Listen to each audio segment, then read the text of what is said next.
Oh, we said we weren't going to do that. Y'all waited until I wasn't listening. No. There is a No, we lot didn't. more people here. We talked about the dispensers. We talked about where it's going to splash down, the trajectories. We talked about the ship differences, right?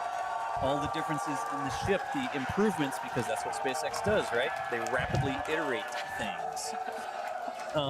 What have we missed? Love it. I'm reading chat right now. We're not quite fully fueled. That team What here in the haven't crowd, we so they have a strong answered yet? connection I'm going to to read the the chat. Starship I'm going Flight to see if today. anybody Every says flight test gets us anything that closer we've to a missed. fully There's a operational little bit of Starship, discussion about which the gets us landing closer to our platforms, so ultimate they don't goal have to to make humanity do a boost a back to the same launch pad. I mean, multiplanetary we got species. 2 towers To out there establish right cities now. on Mars, They we're could going launch to from need one and high catch from cadence, one, right? low-cost They- flights I see some for questions cargo about and that. crew. We did. As the only fully reusable rocket Yep, go with ahead, this kind Adrian. of capability, I see some questions Starship about a is the certain only NASA plane, vehicle and if in that's in the development air, that will the be able to WB-57. unlock I'm our not sure multi-planet future. if we are aware if Starship that uses a is first-of-its-kind tracking somewhere. on-orbit propellant transfer to refuel y'all in would have to orbit help me in out with preparation that. for these Well, it wasn't long here. Negative.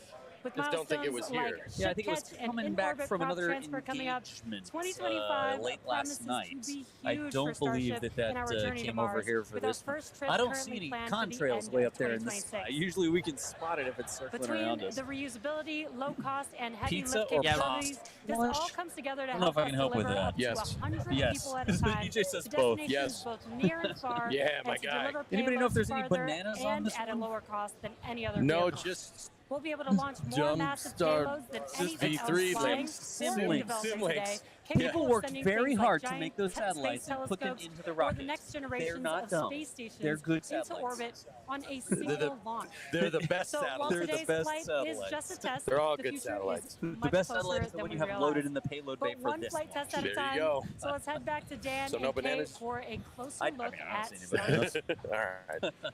Today, crash test dummies. Thanks, Jesse. They are made Starship if conditions features are 2 favorable. major parts. Go for a the catch ship, up the which booster has right 6 back here at the Raptor same tower engines, that it took and off from. the Super They Heavy are not booster, today which going has for a catch 33 up the Raptor ship engines. that's coming up in the The future, Raptor right, EJ? engine Yep. is a Yep. reusable. I mean that it could be as soon as the next like flight. we It really saw depends on how flights good 1 this through one 6. goes. How this The current goes. You iteration got of it. Starship is an Scrolling experimental through chat with vehicle the first flying orbital for test try development. to land As we mentioned Starship earlier, at today's Starbase. flight is debuting a Which ton of is what- upgrades that's that what you we've just had said. in the works I mean, in order to get back to to Starbase, increase Starship would have to do sort of a reliability once and around, right? performance. Several of these upgrades will also unlock four our times, ability a couple to times fly around. longer because of the missions, something that inclination we'll from want to this do flight as we azimuth. I'm start using doing big orbital words, sorry. flights around Basically, Earth. the direction that it goes means it To won't. get an even better sense Zing of the just boot. how big Starship is, we can start here. Let's take a person about 2 meters tall. Towering over that, you got your Millennium Falcon clocking in at 35. Just above that, we've got a Falcon 9 rocket, payload fairing attached. Double that height, you're up at 70 meters. And then topping it all off, nearly twice the size. It's a fully stacked Starship up to 123, got 2 meters taller. Altogether, the ship 52 meters, super heavy boosters 71, and what's super fun is we're going to make ship and booster even taller in the future. Which is crazy because turning around and looking at it and thinking that it's going to be bigger, that's Gotta mind get blowing. bigger. We make the ship as tall as the booster. Now, moving up the rocket, the ship features 6 Raptor engines. 3 optimized for sea level performance and 3 optimized for vacuum performance. Raptor Vacuum, or RVAC, is a similar design to the Raptor engine, but features a larger exhaust section and a larger expansion nozzle to maximize the engine's efficiency in space. Our upgraded ship that we're debuting today carries about 300 more tons of propellant than the last flight's ship, bumping it up from 1,200 metric tons to about 1,500 metric tons. It's a lot. The ship is designed for vertical takeoff and landing on any hard surface. Now, the ship is also outfitted with newly redesigned forward flaps that are used to aerodynamically control the vehicle's attitude during atmospheric flight and enable a precision landing. The new flaps are lighter and positioned more leeward or away from the heat shield. Now, to reach full reusability, the ship has to be able to survive re-entry not just one time, but multiple times. The ship's heat shield is essentially what does the job for that. We've been iterating on that every single flight, building towards that heat shield that requires no refurbishment between flights. Now, the heat shield is composed of thousands of hexagonal ceramic tiles. They're designed to insulate the vehicle during that atmospheric entry where temperatures ramp up to as high as about 2,600 degrees Fahrenheit. a rapidly reusable heat shield has never been flown in history. So continuously improving this, flying new experiments, those are all key focuses of all of our flight tests right now. And in between the first and second stages is our hot stage, which we saw in actions on flights 2 through 6. The hot staging maneuver is when the upper stage engines are ignited before the booster engines, before those booster engines are completely cut off. With hot staging, the rocket never stops accelerating during separation, so it's more efficient than traditional stage separation. One of the hallmarks of Starship flights are the incredible views that we get throughout flight, of course, courtesy of Starlink. Every day, we're working to expand the Starlink network both on Earth and in space. Here's Jesse with more. Fans of Starship may know that Starlink enables us to bring you lots of unprecedented views, both from space and here on Earth. In addition to the dozens of cameras on Starship itself, we also have mobile Starlink camera kits deployed in the Indian Ocean, connected to our aerial assets and all around Starbase, which all come together to help tell the incredible story of Starship, both on and off planet. Thanks to Starlink, Starship is capable of streaming more than 120 megabits of real-time, high-definition video and telemetry in every phase of flight, providing invaluable engineering data to help engineers rapidly iterate across all systems. And all of that streaming data will be put to good use with the more than 30 cameras on the vehicle for today's flight test. Starlink is the world's largest satellite constellation, operating in low Earth orbit to deliver high-speed, low-latency broadband internet, providing access to people around the world, many who have never had connectivity before. Starlink now serves more than 119 countries, territories, and other markets. And here at SpaceX, we've been developing Starlink's communication capabilities not just for humans on Earth, but for astronauts in space. Our recent Polaris Dawn mission, we deployed a high-speed internet connection in Dragon for the very first time. Here's a quick look at how that went. Starlink is an amazing confluence of programs at SpaceX. So we have a whole corner of the company that owns and operates a multiple thousand satellite constellation to provide internet to people on Earth. So Dragon was modified for Polaris Dawn to have a laser and a Star Trekker inside of the trunk. And then it will obtain internet, both uplink and downlink, through that laser link. And it's connected to a Wi-Fi router, just like you would have in your house. Getting online with Starlink was super easy. It was just like getting online at home, and even easier perhaps. It just connected automatically and then worked seamlessly. And then it was just internet in space. The Starlink performance on orbit blew us away. It enabled us to talk directly with Mission Control team, and it also enabled us two-way video connection with our families back at home. So it just was an incredible resource. One of my favorite memories is, all four of us in different parts of the spacecraft on phones with our earpieces talking to our families. Get to show them the perspective that we have of Earth. It was very cool to bring them into the mission that way. I was able to show my kids and my husband, what it looked like to be floating in space. I got to show them out the window. Well, my husband even exclaimed that at one point we hung up the call and he called back and I answered and he was like, I called space. Starlink on Dragon is something that we want to include because we have this company within SpaceX that has space-based internet. So what not a better way to test space-based internet in space? From connecting astronauts in space to providing high-speed internet to more than 4.6 million active customers here on Earth, the Starlink team is laser-focused on expanding coverage, increasing speeds, and lowering latency so that we can connect as many as possible around the world and beyond. Last year, we activated Starlink in 27 new markets and are now covering a global area home to 2.8 billion people, including those who live in some of the most remote places on Earth.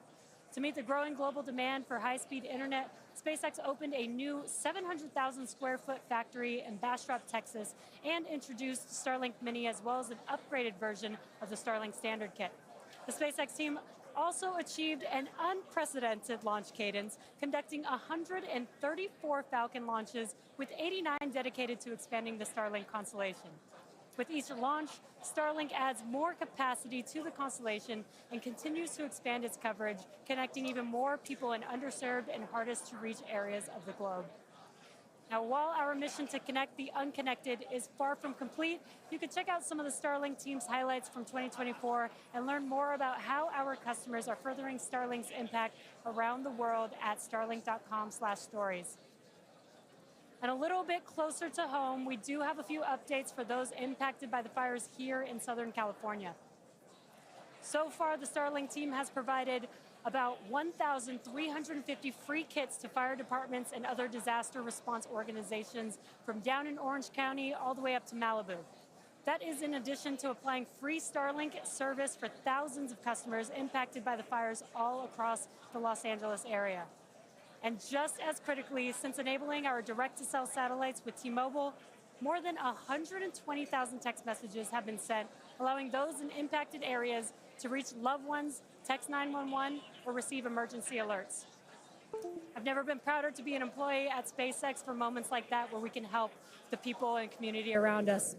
Make sure to follow at Starlink on X for updates as we continue to work with local response teams, and check out starlink.com/LA wildfires for more information on these efforts.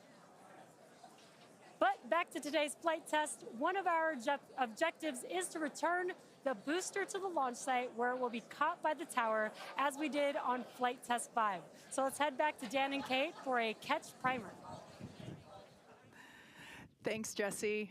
We are now T-minus 8 minutes and 40 seconds until liftoff. Flight controllers on console there in the building just behind Dan and I.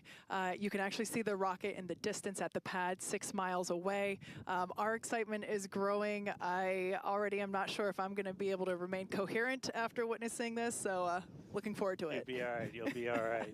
Just a quick status check. The ship fully loaded in its main tanks on LOX and fuel. We're going to load the header tanks, and booster is going to be closing out real soon as well. Let's talk about that second catch attempt, though. So we're going to use the tower's 2 gigantic robotic arms, call them the chopsticks, same thing we used to stack Starship onto Super Heavy for all the integration ahead of a flight, and that's what we used to catch by moving stuff like landing legs from the booster to the ground side. It's a lighter booster, means you can carry more into space. Now, in a nominal operational scenario following liftoff and after the 2 stages separate in flight, Super Heavy will return to the launch site, reignite its engines to slow the vehicle down, and the tower's arms will catch the rocket booster. And just to get to this point, just like before, thousands of distinct vehicle pad criteria have to be met prior to that return and catch. We need healthy systems on the booster, healthy systems on the tower, and a manual command from our mission flight director for the day. If we don't send that command before the boost back burn ends, or if any of those automated checks kick us out, that's what happened on Flight 6, the Super Heavy booster will divert to an offshore trajectory, and it'll go out into a landing burn and a soft splashdown in the Gulf of Mexico. Now, we have said it before, but it remains true today. We accept no compromises when it comes to ensuring the safety of the public and our team, and that return will only take place if the conditions are right. And one of the unique aspects of Starship flights is the return and the catch of that Super Heavy booster and the audible sonic boom that it comes with it in the area around the return location. General impact to anyone in the area is just a brief thunder-like noise, but it definitely lets you know it's coming. Oh yeah, it's something our neighbors in Cape Canaveral, Florida and Vandenberg, California have become accustomed to over the years, and now we're bringing the boom to Boca. So here's a peek of what to expect.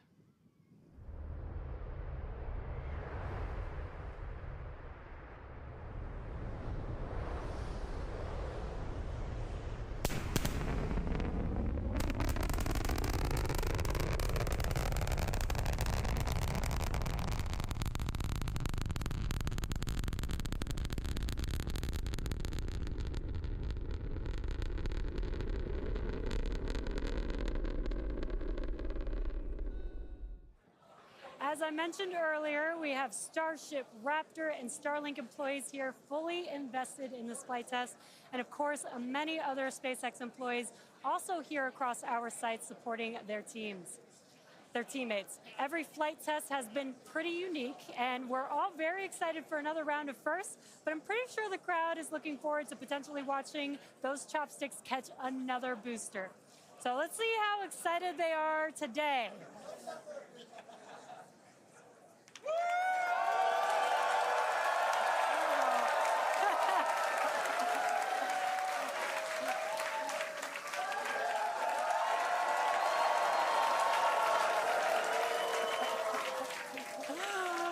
Just under 5 minutes to go. We are all very excited here. We're going to send it back to you at Starbase for the final minutes of the countdown. Kate and Dan. All right, thank you, Jesse. So if you just tuned in under 5 minutes ago, you picked the right time to do it.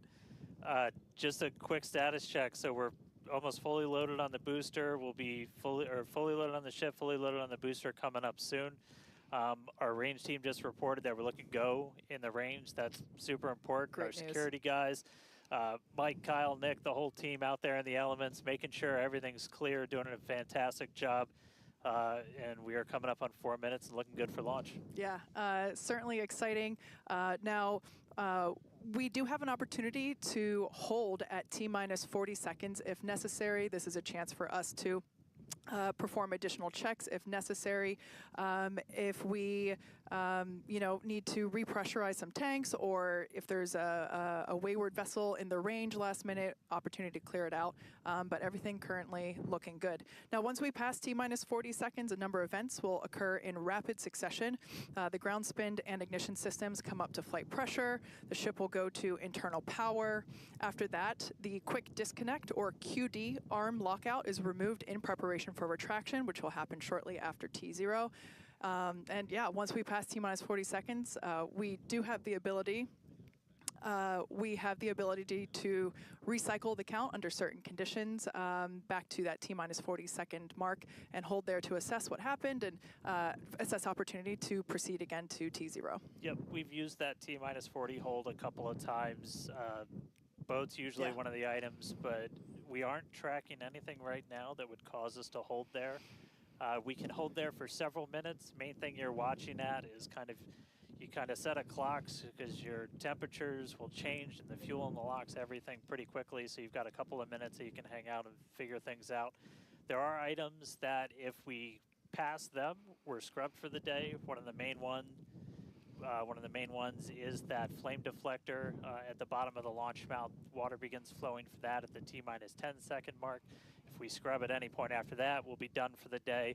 And then teams will need to refill the deflector as well as all of our prop that we use to load on board the vehicle. It's pretty much just under 11 million pounds of prop setting on that thing right now. And we can actually recycle in about 24 hours now. Which is incredible given the sheer volume of propellant that is on board the vehicle there on your screen. All right, coming up on the 2 minute mark. Again, a lot of ambitious things on the plate for Starship today. T-minus 2 minutes. New ship, new year, a lot of upgrades, doing a lot of ambitious things in space this time. Our first payload deploy, relighting a Raptor engine. We're looking good. So as we mentioned before, we have an opportunity to hold at T-minus 40 seconds, not tracking any issues at the moment that would be necessary right now. So fingers crossed we can pass through that checkpoint without stopping. But the folks on console are continuing to evaluate the launch commit criteria, making sure that the winds are within limits as well as any other weather restrictions. But man, compared to yesterday, this is a textbook gorgeous day. Oh yeah, little breezy today, but we got clear blue skies for a launch today. So at this point, all the prop has been loaded on the vehicle. We've closed everything out. We're doing our final thrust vector control, or steering for the engine checkouts. Once we hit the 30-second mark, we'll hear the flight director give the final go for launch. So we're under a minute. As we said, we're not expecting a hold at T-minus 40. But do not be shocked if that happens. It has happened in the past, and we can hang out there for a couple of minutes if we need to. If memory serves me right, we hold my breath for 4 seconds. Pass through prop load gate. All right, we pass right through that prop load gate. Hot diggity dog. All right, So we're going to let our flight director, Ty Huntington, take Flight it directors, away. go for launch.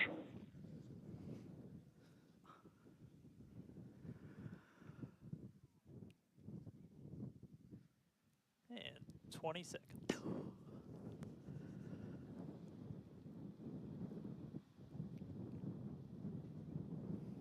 T-minus 10, 9, 8, 7, 6, 5, 4, 3, 2, 1.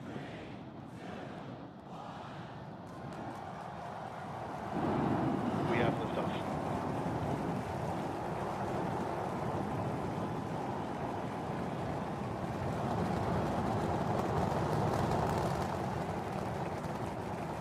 Vehicle's pitching downrange.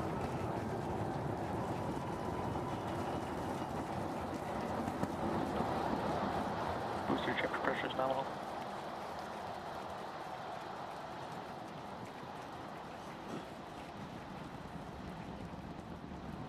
All right, we're more than 30 seconds into flight. Telemetry showing 33 out of 33 engines as it's pitching downrange.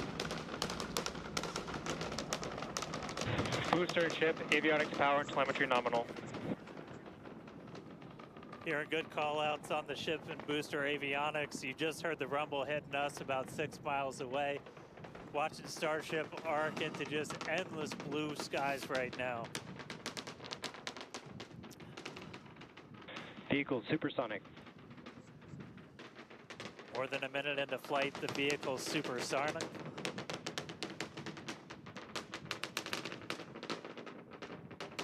Max Q.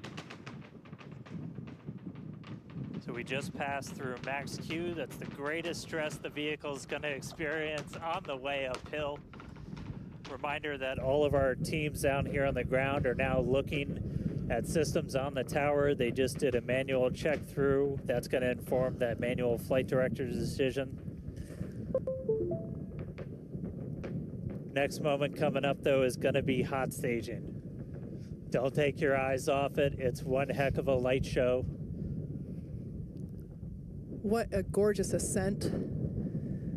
6 ship engines getting ready to ignite. That's going to happen while we're still attached. We can still see the ship's engines from the ground.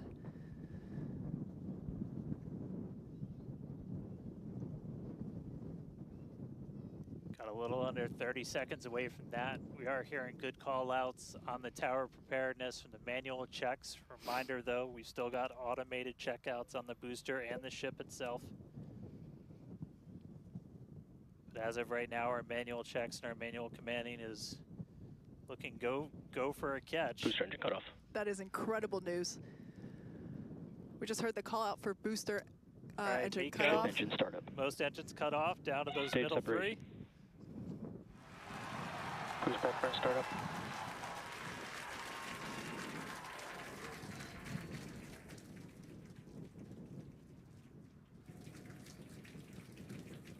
All right, hot stage Raptor, chamber confirmed. pressure We've is got a nominal. booster hopefully on our its way back to us, and a ship now making its ascent burn into space.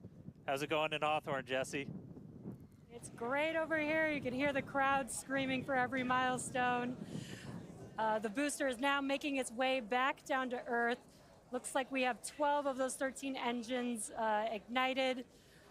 We're using the engines that actually gimbal. We So are go for booster return. an excellent call out there. We are go for booster Ship return. avionics, power and telemetry nominal. There's a lot of criteria that needed to line up to ensure that we could have a Cruise safe backburn shutdown. booster catch, and it sounds like we got the go for that. And there you can see on your screen, we had we just jettisoned the hot stage, and there's a great, excellent view there of the hot stage floating away from the super heavy booster.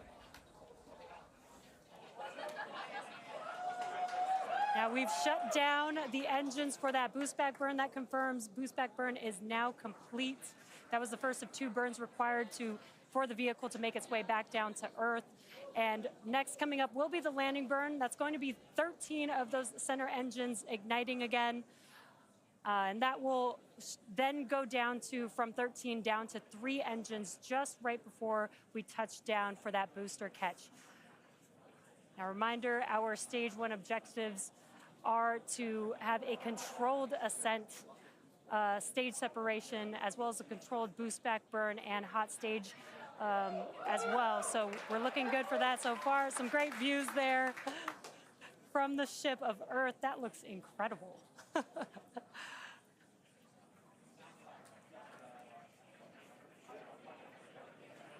Now, Starship's ship is still firing its engines right now. Starship trajectory nominal. And great call-outs. Starship trajectory is nominal. You can follow along the telemetry, the altitude, in the bottom left-hand corner for the Super Heavy booster, as well as the bottom right-hand corner for the ship.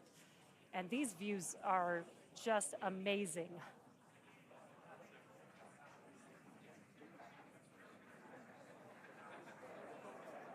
Again, the booster is currently making its way back to the tower today.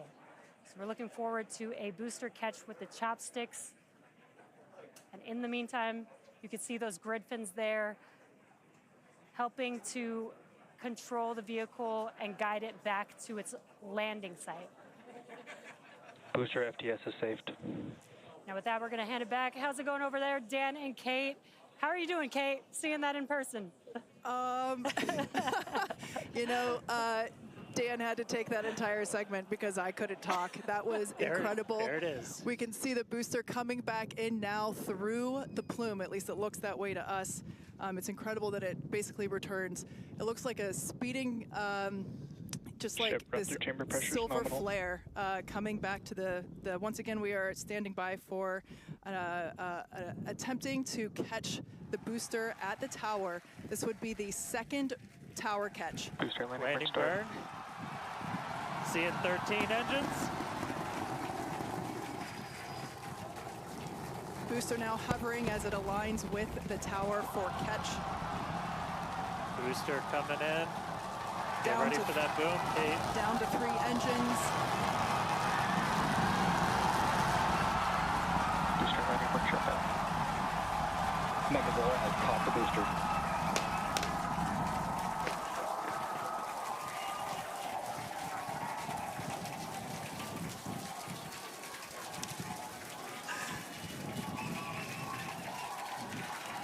You heard it here. Mechazilla has caught the booster.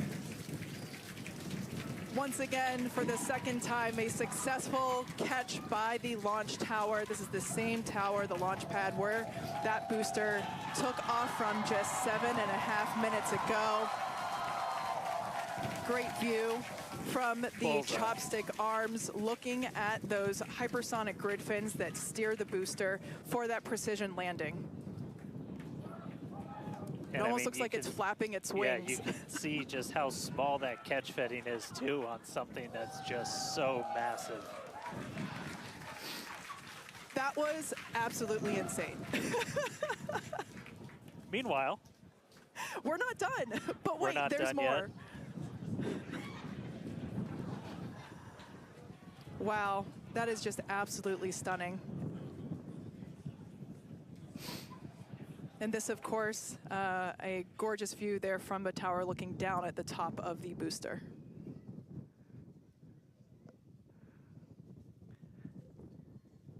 all right, and we are tracking. Now we're standing by for views from the ship, but who can take their eyes off of that incredible sight? That is once again the second catch of a booster back at the launch tower. It was incredible to see it come back down, just this silver flare in the sky. And we can still see the launch plume behind us, and wow, that we definitely, I can't speak for you, Dan, but that was very moving for me. Yeah, and right now you can see some of the telemetry on those ship engines has gone out, and we're waiting for an update on what our ship status is. We were approaching that ship engine cutoff time, so just waiting to hear. So obviously we've got booster back, booster on the launch tower in the chopstick arms. but we are waiting to get an update now on the ship. As we were expecting ship engine cutoff about 40 seconds ago. We saw some of those engines start to go out prior to that point. And so right now we are just standing by to try and get the latest word on where we are with ships. So stick with us for just a couple of minutes as we wait to hear some updates. Now, if you just recently joined us, you might want to hit rewind and go back about 9-10 minutes ago to when Starship lifted off from the launch tower that you see there. We had a gorgeous ascent followed by a stage separation where the ship separated from the super heavy booster. The booster performed a flip maneuver and returned back to the Gulf Coast here. There you can see it on your screen. Obviously a successful catch back at the launch tower, which is something that we were all hoping to see and really couldn't ask for a more beautiful background with those blue skies and blue water there.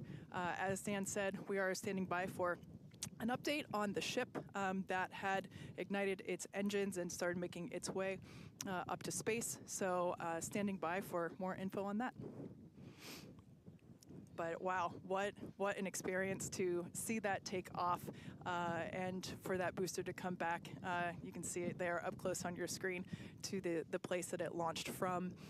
Once again, there were thousands of catch commit criteria, which is basically just all the things that we have to assess and evaluate and basically make sure that they are make sure that everything is clear and acceptable conditions, both on the vehicle side as well as the tower side, in order to enable that catch. So obviously from the last two flights that we have done, where the Flight 6 we attempted but had to divert into the ocean, and then on Flight 5 we did have the first ever successful catch of the booster. We used the learnings of those two flights to hone in that catch commit criteria, and we saw success today, which is pretty awesome. Yeah. And just a quick status check. So we currently do not have comms with the ship. So trying to figure out exactly when that happened and exactly what happened. So obviously the flight controllers right now going through their data, looking to make sure it's not anything instrumentation on the ship, but actually try and get us a status. So again, we're gonna keep listening in on this. We'll give you an update as soon as we have a little bit more. So for now, stage 1 back in the tower, waiting to find out a little bit more about stage 2.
So if you are just tuning in, we caught a booster, but we are still waiting to find out a little bit more on the ship. So it had successfully separated. We did that hot staging maneuver. We did see all 6 of ship's engines on the way uphill during its ascent. But as we were getting to the end of that ascent burn, we saw engines dropping out on telemetry, and we have since lost contact with the ship. So again, we're still listening in on the loops, trying to figure out how much we can get right now. But again, stick with us. We'll bring you updates as soon as we hear them. Really exciting. We were able to catch the booster today. Obviously, we want to get the ship all the way over to the Indian Ocean, may not be able to do that at this point, but we'll give you some updates as soon as we hear a little bit more about the ship. For those that didn't catch earlier, this was a new version of the ship. This was its debut flight. So a lot of learnings here for sure as we continue to tune in and listen in with the teams and try to gather more information to understand where we stand with the ship. But as Dan mentioned before, teams are trying to make sure that it's not an instrumentation error. We want to find out if it's, did we just lose communication or did something else happen with the ship? So teams are actively working, trying to figure out what we can find out, and we're continuing to listen in and find out more information to share as we can. But as we said before, and you can see it there on your screen, what a beautiful, beautiful sight to see another booster back at the launch tower. That was successfully caught just minutes ago after sending the ship off into space, and having seen it for the first time with my own eyeballs in person, it was pretty awesome. And yeah, the thunder-like sonic boom was really fun to experience. Yeah. So we are getting a little bit more. So we did lose all communications with the ship. So I mean, that is essentially telling us that we had an anomaly with that upper stage. So we were just coming up to the end of that ascent burn for the ship when we stopped when we started to lose a couple of the engines. We saw those dropping out, and then we did lose telemetry from the ship. So that means we didn't have contact with it. So at this point, we are assuming that the ship has been lost. So this was a brand new vehicle, essentially. This was kind of an upgrade version. So with that, there's a lot of things you're upgrading, but there's a lot of things you're going to learn as all of those systems are now interacting with each other for the first time. But at this point, we did lose the upper stage of the ship. So again, we're gonna listen in and try and figure out a little bit more about what happened.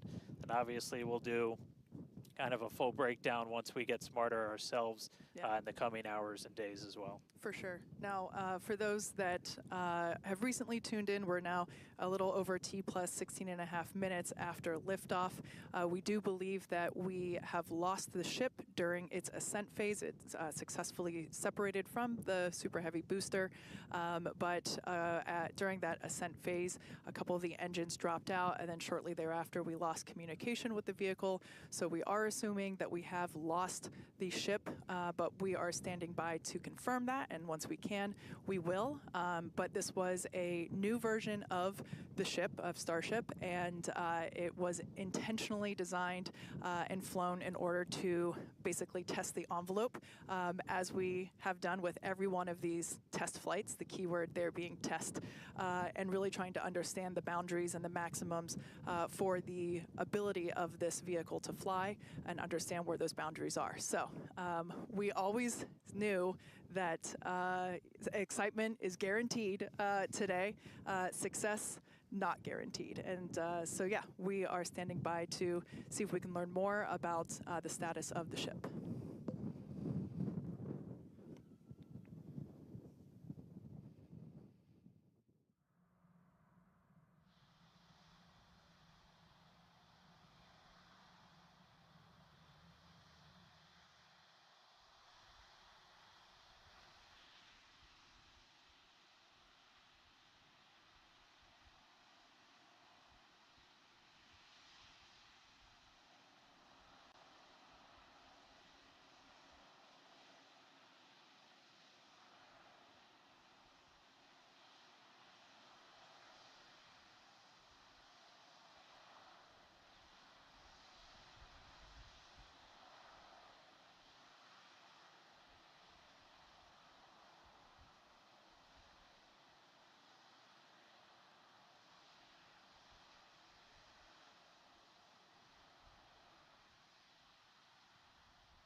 Thanks everyone for continuing to stick around as we were checking in on the status of the ship.